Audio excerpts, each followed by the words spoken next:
Hello everyone, Jess with Emotional Fire Academy, and today we're going to be talking about what could potentially be a very controversial subject, the highly sensitive person diagnosis, what we might be getting wrong. So by the end of this video, you're going to have a totally different perspective on this because I've learned some things over my time being a highly sensitive person and I'm ready to share them with the world. So stay tuned to the end. See if you agree, see if you disagree. Drop me a comment below the video. Let's dive right in.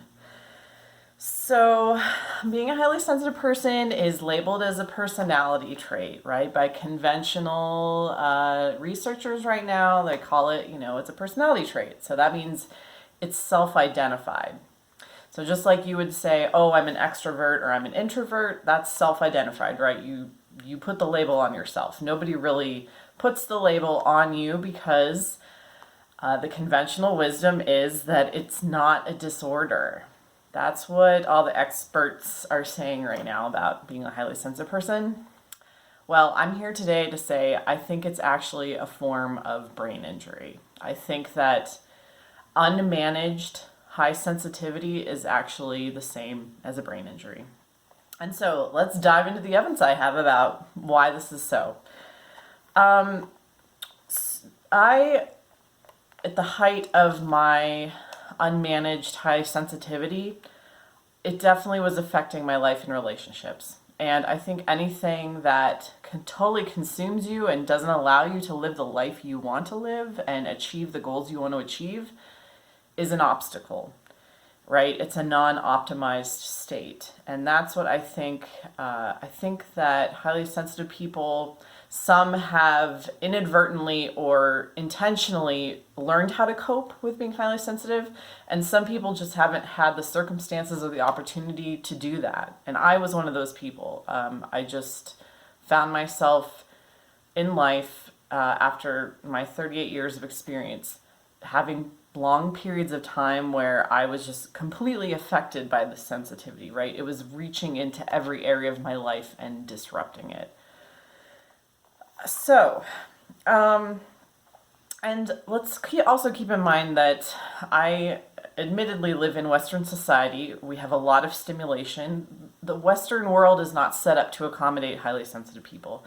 There's so much noise pollution and light pollution and visual stimulation and sound and demands placed on us even socially that is overwhelming for a highly sensitive person, right? We're not, again, in optimized circumstances, especially for people that dwell in the city, right? It's kind of tenfold. So again, the world, considers normal as someone who can just take all this stuff in and deal with it or not notice it. Highly sensitive people don't do that. That's not how we function. So how I think this is, I think that being a highly sensitive person is what is called an acquired brain injury. So that is the definition that I looked up online is an injury of the brain that is not hereditary, congenital, degenerative, or induced by birth trauma. It occurs after birth and results in a change to the brain's neuronal activity, which affects the physical integrity, metabolic activity, and functional ability of the nerve cells of the brain. So, as opposed to a traumatic brain injury where you literally get a bump to the head and your brain kind of ricochets and has this immediate physical change that then cascades into other changes, an acquired brain injury comes on differently, right? Sometimes it can be a stroke or you didn't get enough oxygen to your brain at some point. I think how this works, as we go along, I'll explain a little more, but that the patterns of thought, the emotional reactions, and the social rejection of being a highly sensitive person actually snowball and create this acquired brain injury. And so let's dive a little deeper into this. My experience, so about a year ago, at the height, I was having a really hard time being a highly sensitive person. I went to get a QEEG brain map. Now this technology takes a picture of your brain activity, for a moment of time.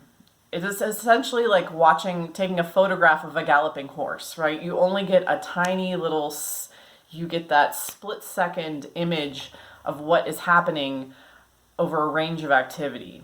So as far as accuracy, we have to take this with a grain of salt, but it is valuable in terms of, okay, what kind of electrical activity is my brain doing, right? It just is measuring your brain's electrical activity.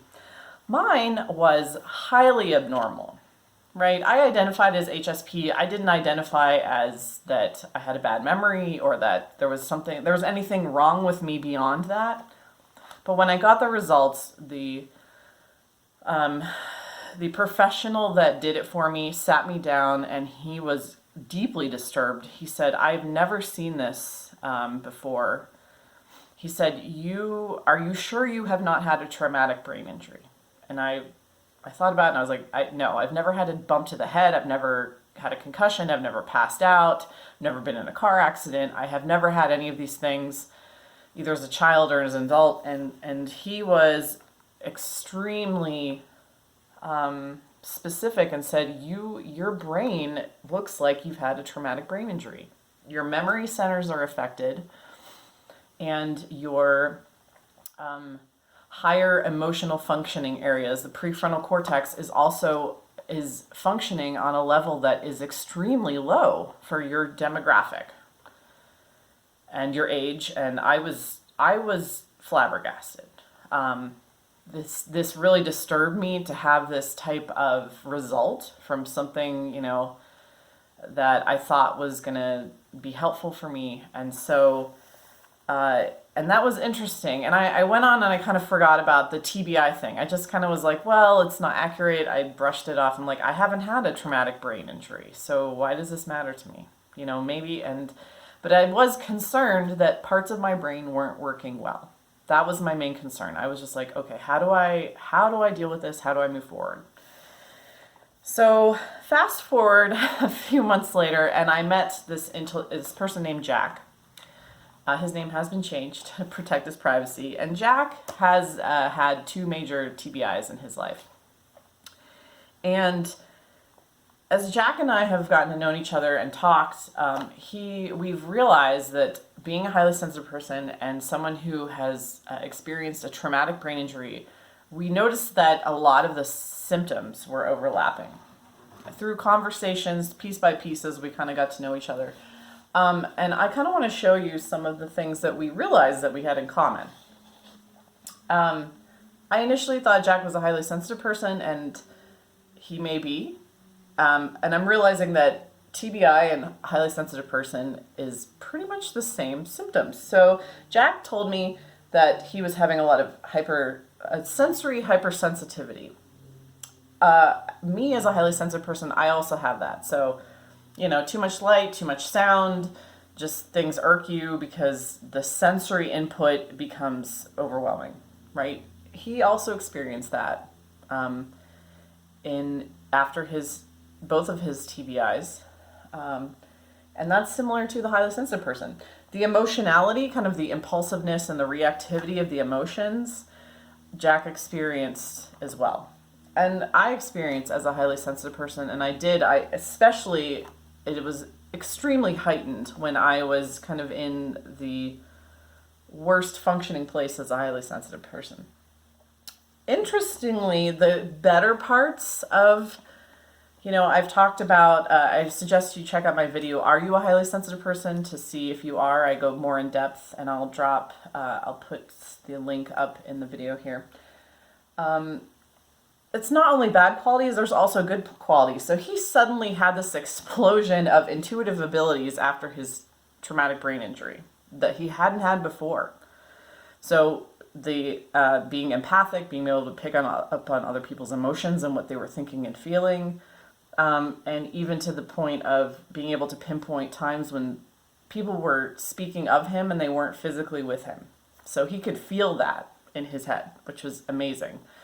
I also have intuitive abilities. Mine are more empathic. I pick up on random emotions that are just kind of floating through.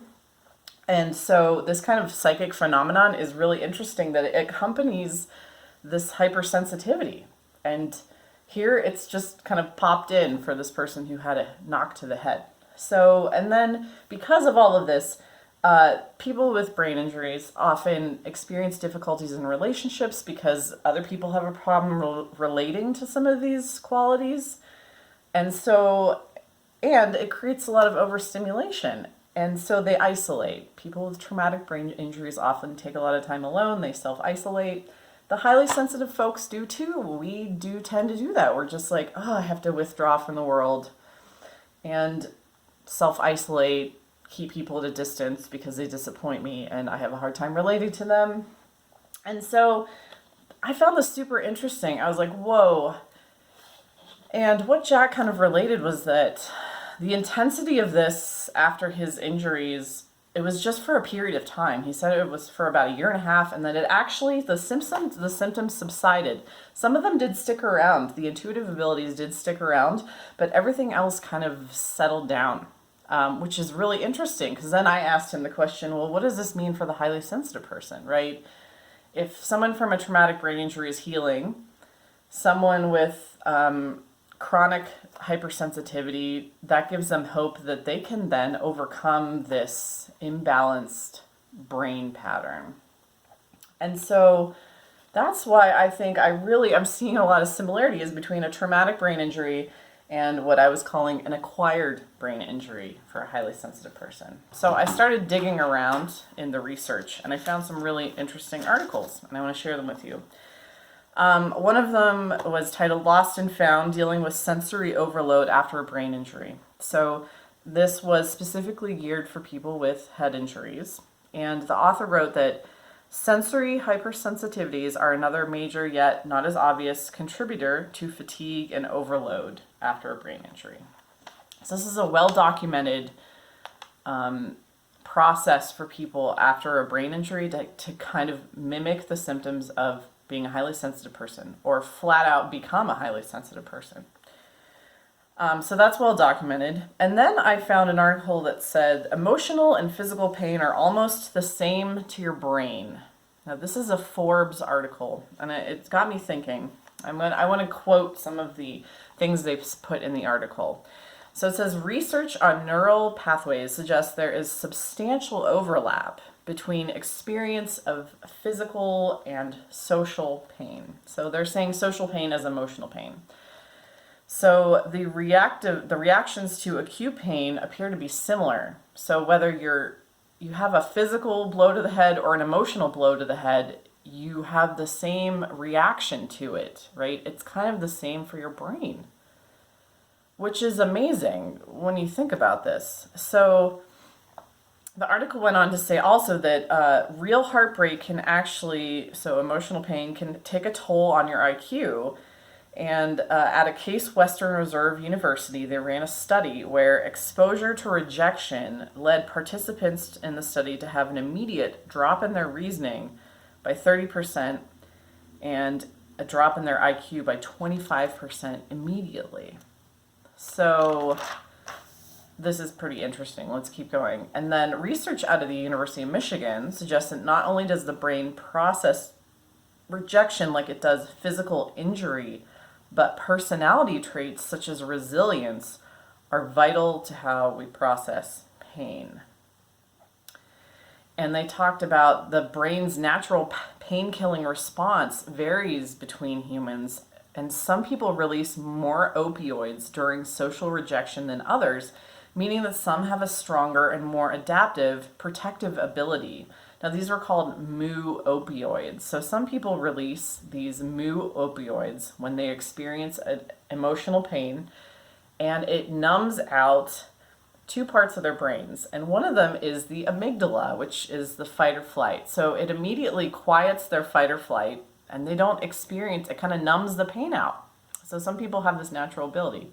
I'm guessing highly sensitive people lack this, either from a genetic predisposition or from neurochemical habits. They lack this opioid, they lack the resilience. So let's tie this all together. Like, what does this is mind-blowing, because everyone has been saying that being an HSP is not a disorder. I disagree. I think it's an acquired brain injury. And so I think this is my theory on this whole process. All right, drum roll. You ready? Okay, so I think there's a genetic component to being a highly sensitive person. I think that people who are highly sensitive are born with certain genetic factors that set them up for this. One of them might be the lack of the mu opioids, this natural resilience where the brain kind of numbs out emotional pain. And I think the sensory acuity is also just naturally high. I think people are just kind of born genetically predisposed to this, so they start off life just noticing more things than other people do. And because of this, because doesn't fit into the normal mode, that sets them up for a lot of social rejection. I got rejected as a kid over and over and over again because of being highly sensitive. So this emotional invalidation is really common in the family unit, especially if the rest of the family isn't like this. You know, you're the sensitive one, and so there's an element of rejection in that, right? You're not acting normally, you're not behaving normally, you're not processing normally, and so this snowballing of rejection creates this imbalanced brain function that mimics a traumatic brain injury in its symptoms, right? It sets you up for all this stuff. The hypersensitivity, the emotionality, the intuitive stuff kicks in, and the easily overstimulated, the ability to be easily overstimulated, and then the coping mechanism of just isolating yourself is often what many highly sensitive people do. And I've tried to use it too. Which in the article about the traumatic brain injury said, try not to just isolate because it'll create even more sensitivity, right? If you're withdrawing from the stimulus, you're setting yourself up for even more sensitivity. So I think this snowballs, and I think it puts people in an imbalanced brain function.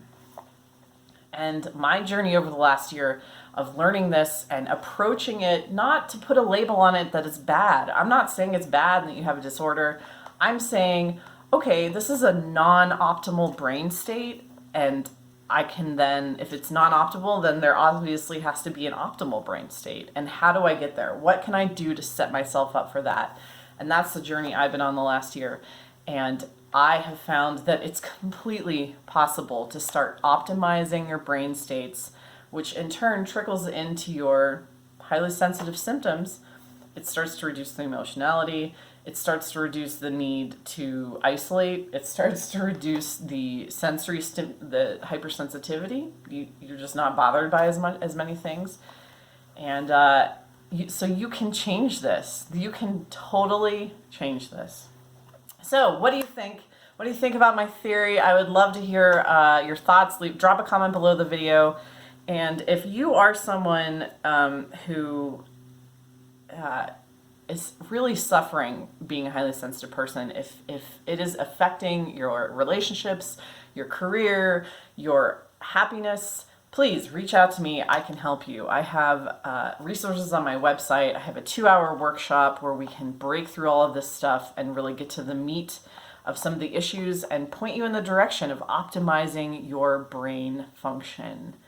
And this is not traditional therapy. This is all easy steps you can take, biohacking, and other secret tools I have up my sleeve that have totally worked for me. I also have a longer 3-month coaching practice that will totally break you out of these patterns and help you rewire your neural pathways. Because that's the great thing. Our brains have neuroplasticity. We can recreate ourselves, we can adapt, and we can change. So I hope you have a great day. I hope you enjoyed this, and I'll talk to you soon. Bye.